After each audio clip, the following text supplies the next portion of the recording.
Good morning, traders. And I just wanted to go over one of the trades that was on our action plan from last week that I know many of you DM me thanking me, and I'm very proud of you. I want to go over some things that you could have done differently. Not that you guys didn't all make a decent amount of money on it, but there were ways that you could have limited your risk as the stock was moving up and continue making profits. So, obviously, HD had an implied move of 895 for the week, which brought us to 227 high, just implied move. What the market makers were thinking. It went way past that. It went to, I think it closed at 234. Let me look. Yeah, it closed at 234. So I only gave us levels up to 230. I'll give us higher levels on the chart from now on, because you could literally document levels forever. But it was way past the implied move. So our upside move was a breakthrough to 1987 to the 200-day SMA. That was our next major target, 222.13. Then after that, we had that fib level, which we were having trouble with, at 224.52. That's the 78.6 fib. And that would also be 2 ATR up, which is 2 standard deviations up, or average trading range up. After that, I saw 227.89, and then the weekly resistance at 230.13, which we just blew past on Friday. So let's take a look at the charts first, and then I want to go over the actual options, because I know a lot of you actually took the 225. Some of you got in at 140. Some of you got in less than that. Some of you held them all week and didn't roll up, which I'm a big fan of rolling because it takes risk off the table, yet also keeps you in the trade. So you still did great. I mean, one guy held these and made, I think, close to 850%. So congratulations. Others did roll, and you know what you're doing, so don't have to tell you you guys did good. I think you made a little less. I think you made closer to 500% staying in the trade, but you constantly took risk off the table in case there was a pull, which there is a benefit to that. So let's look at the trade.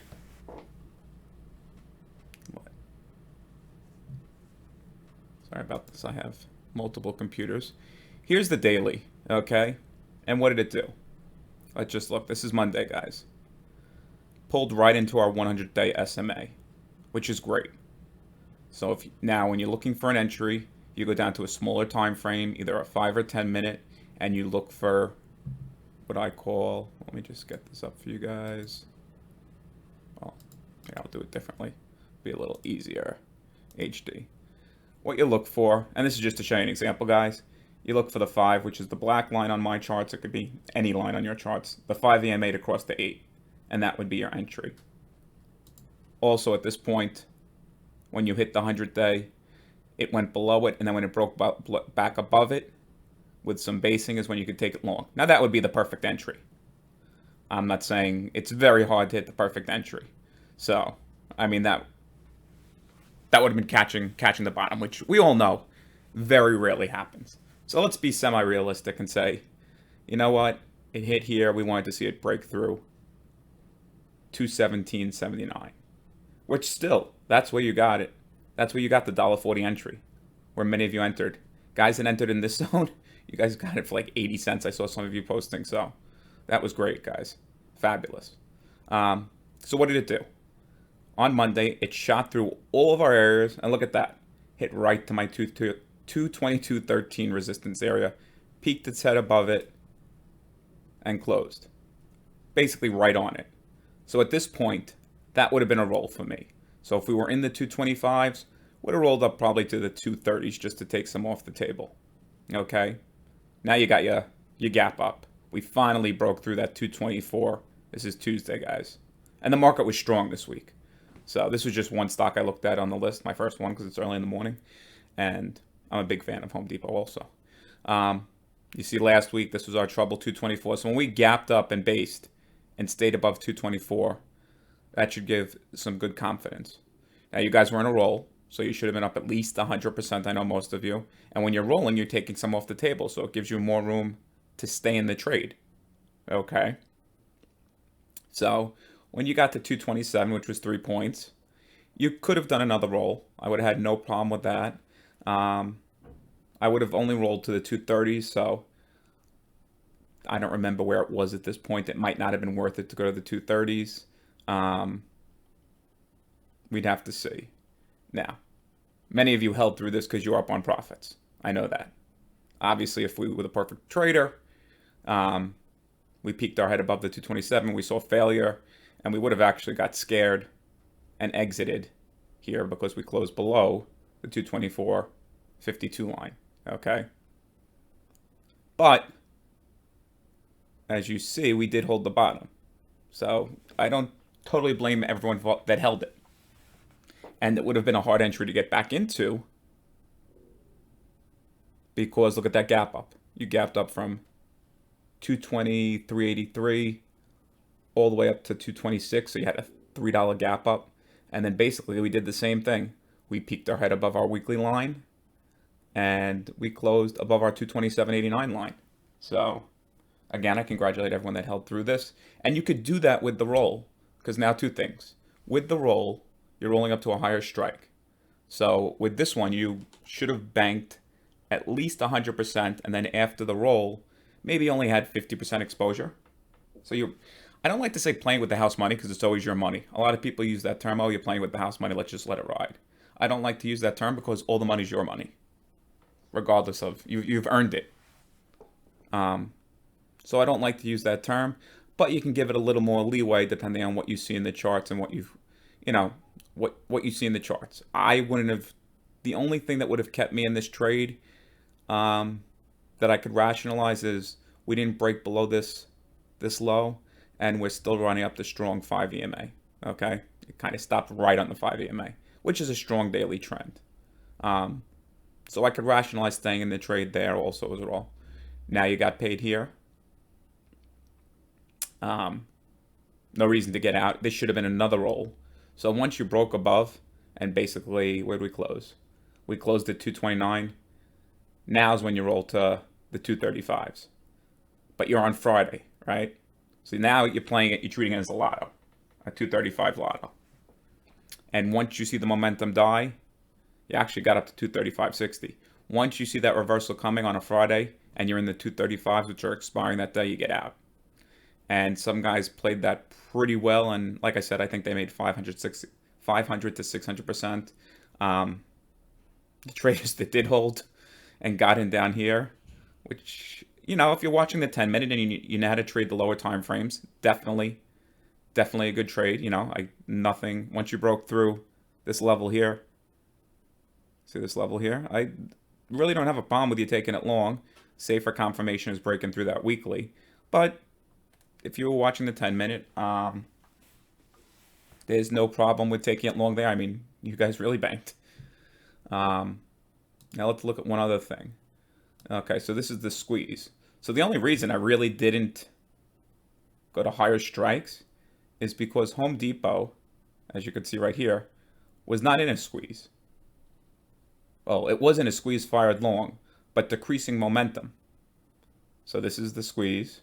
This is fired long, momentum's increasing. So it's decreasing momentum. So I really didn't expect, when they were expecting an 8-point move, I did not expect 19-point move. I was really honestly looking for 230. This 233.15 level came up when some traders started DMing me, what's the next level? Because we were there. So that was not on my weekly charts, on my weekly write-up. But that 230 level is what I really realistically thought we had room to this week, if the upside was going to trigger, which it did. Now, and Home Depot will be on the list again probably this week, which I'm going to do after this video. Because Home Depot is at an interesting level. All right.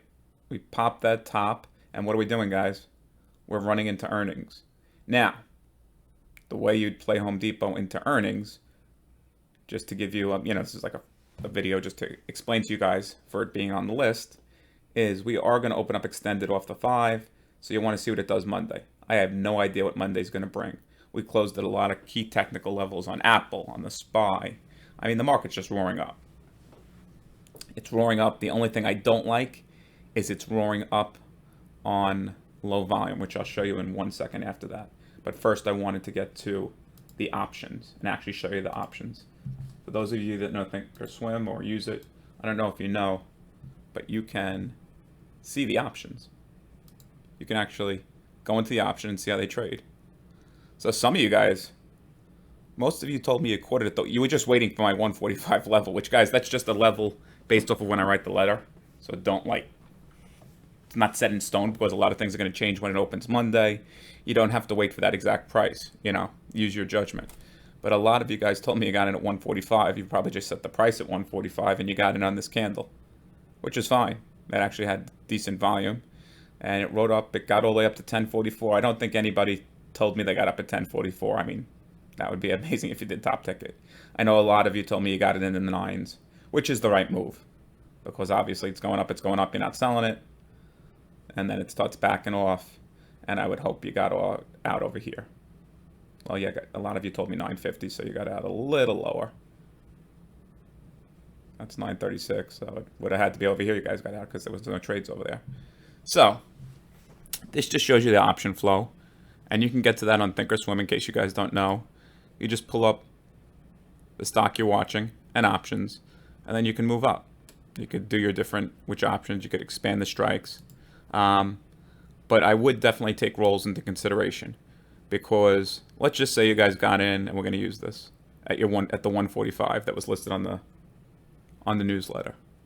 So let me find 145. So I'll call it this candle. Okay, you got in on this candle. 145. So let's just look where 100% is and where it puts us for the day. So that's Monday. Monday closed at 315. Okay? That's more than 100%. That's your roll, guys. That's your first roll. So, let's look at what we would have done. So now you're into it for 100%. You've just taken out $3.10, more than 100%. 145 to, I'm just doing the math in my head. That's 290, an extra, call it 120, 130%. Now let's look at the other contract, rolling into the 230s. And that's 1413 is what we want to look at. So we want to look at Tuesday at 14. I'm sorry, that was Monday. Why isn't it? Oh, it's going to be 1413. Where are you? 1430. I'm sorry. Well, it didn't trade then, but you could have rolled here. Okay. So you could have rolled into these. Let's say for $1.26, because, or even if you rolled here at this high, $1.34. So $1.34 minus 310, you would have banked over 100% in the pocket and banked profit and still be in the trade. Now you would have had some rough, there was no real volume here. Didn't move. This is, well, that's after hours anyway. This is where you opened. And you would have got up to $1.97 here. And I just realized this chart is off, so disregard everything I just said because we're looking at the wrong days. Sorry about that, guys. I didn't realize it was so many days out. I apologize. That's why I didn't see action there, which did look a little weird to me. This is what we're looking at. This is this week. Okay. So Monday, 1430 would have been, there it is. Now this should make more sense. So, you sold that at 310. There you go. That makes more sense to me. So 310 was the price of those 225 calls. You could have rolled into the 230s then, right? 69 cents. So, let's break out the calculator. Okay. And I apologize for that error before, guys. It's early, still drinking my coffee, but I want to get a bunch done today. So, you sold for 310. Your cost was $1.45. Some of you much better. You're banking $1.65, right? And then you're rolling into a contract now that's 69 cents. So it's costing you 69 cents. So you're banking 96 cents, right? So in your pocket, no matter what, you had You've recovered your cost and you've made 96 cents and you're still in the trade. So it's not 100%, it's about 70% locked in profit and still in the trade. And I'm just teaching you guys rolling. Then you held this, got into Tuesday, got all the way up to 206. So what'd you do now, guys? You made almost another 200%. Now when you roll the same amount of contracts. So if you started with 10 contracts, you roll 10. So you've just made 200 more percent. For me, I probably would have rolled again here. Rolled or got out just because as the option's going down, if I looked at the stock chart, this was the day it probably started moving down. But many people just held it because they're up 200%. I understand the thinking. Depends how active of a trader you want to be. But if you simply just rolled to the 230s and just held it till the end of the day, that's 69 cents. You're never going to top ticket, guys. Let's just say you waited till the end of the day and it was the worst case scenario. You waited till closing Friday. You got out at 425. Let's say you got out here. You got out at 369. Okay? That's another 500%. That's not including a roll to 325. So that's why I want you guys to be rolling when you do this. Again, congratulate everyone that held, that made that 900% or 800%. Congratulate everyone that rolled and did it the proper way. And like I said, you could have put another roll in and put the 235s in there to take more money off the table. For me, if I was going to put the 235s, I would have done it on Friday because I would have just turned it into my lotto trade. And it would have been hard. You probably would have lost a little on it, but you would have been taking so much money off the table. Okay, so let's say you held this and you said Friday, the first 30 minutes, you got it at those 69 cents for, you're not going to top ticket. You saw it start coming down in price. So let's say you got it at $5. Okay, what'd you just make? You made